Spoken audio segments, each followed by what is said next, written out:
Con respecto a la evaluación, en la modalidad rural uno tiene la opción de evaluar de todas las formas habidas y por haber, todas las evaluaciones conocidas que ustedes ya seguramente conocen. Se puede, por supuesto, pero lo óptimo sería siempre realizar evaluaciones de proceso,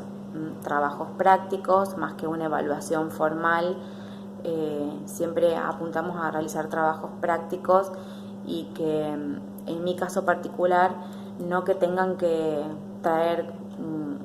desde la casa contenidos estudiados, sino más bien que puedan resolver en el aula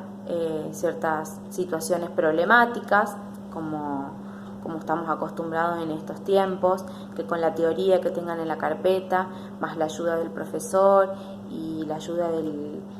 tutor, que es la pareja pedagógica, se puedan resolver estas situaciones sin la necesidad de tener que estudiar de memoria o repasar tanto en el domicilio. Y esto es fundamental porque muchas de las familias que acompañan a estos chicos generalmente la mayoría tiene completo el nivel primario, pero no el secundario, entonces no les puede servir de demasiada ayuda. Es lo que estamos viendo en estos tiempos de pandemia con respecto a los trabajos prácticos domiciliarios que enviamos. Entonces yo siempre opto por realizar trabajos prácticos en el curso, en el aula, generalmente de a dos o en equipo, y si es individual, algo muy simple que se pueda resolver en una clase de 80 minutos. Siempre el trabajo en equipo es más fortalecedor. Con respecto a estos tiempos de pandemia en los que estamos transitando, bueno, al principio fue un poco caótico porque nadie sabía qué hacer ni cuándo íbamos a volver,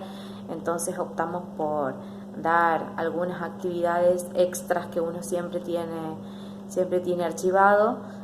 hasta que después fuimos viendo que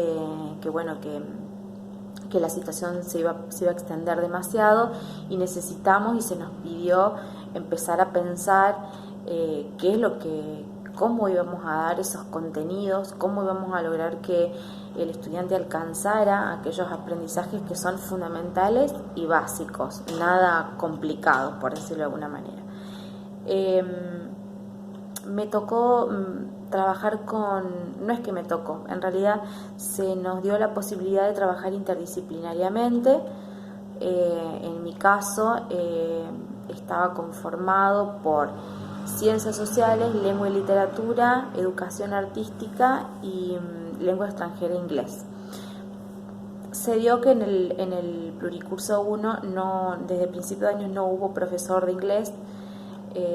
y tampoco se tomó a ningún profesor por la cuarentena y demás. Da la casualidad que soy la profesora artística y de lengua al mismo tiempo, entonces me tocó trabajar con la profesora de ciencias sociales, que tampoco conocía porque tomó las horas justo en la semana en que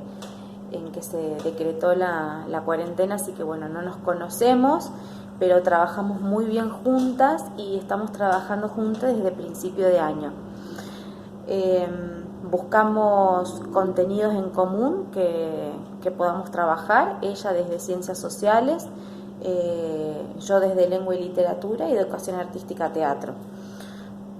Les doy un ejemplo, tomamos un tema eje, un contenido eje, y de ahí vamos viendo qué otros contenidos más pequeños podemos dar y cómo lo hacemos. Por ejemplo, les doy un ejemplo de un trabajo práctico que hicimos. Ella empezamos a ver, me parece que con segundo año, ella quería abordar el contenido de la conformación del ciudadano, Roma, y entonces ella dio como la parte teórica de ese contenido. Yo empecé con la narración, con mito, así que vimos la leyenda el mito, de la fundación de Roma, estos personajes Rómulo y Remo que son tan conocidos, y de educación artística teatro vimos la asistencia al teatro de los romanos en esa época, que no existía el teatro, sino que existía el Coliseo romano,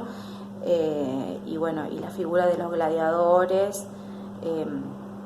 peleando en las arenas del Coliseo, y cuál era la función del ciudadano en esa época. Y así como esos temas fuimos abordando varios, siempre yo priorizando desde el espacio de lengua y literatura la comprensión de texto, el armado de vocabularios o de glosarios, la identificación de temas principales de cada párrafo. Incluso nos arriesgamos a que ellos redacten sus propios textos o un texto narrativo, literario. También trabajamos con biografías, con autobiografías, biografías de personajes célebres, tanto de la historia mundial como de la historia americana o de la historia argentina. La verdad es que lengua y literatura y ciencias sociales tiene mucha tela para cortar, así que hemos trabajado muy bien, y desde educación artística teatro, lo que pudimos acoplarnos en cuanto a la teoría, que hay bastante, pero para el pluricurso 1 es muy compleja. Las demás actividades fueron la escritura de guiones, la escritura de diálogos, representar, mandar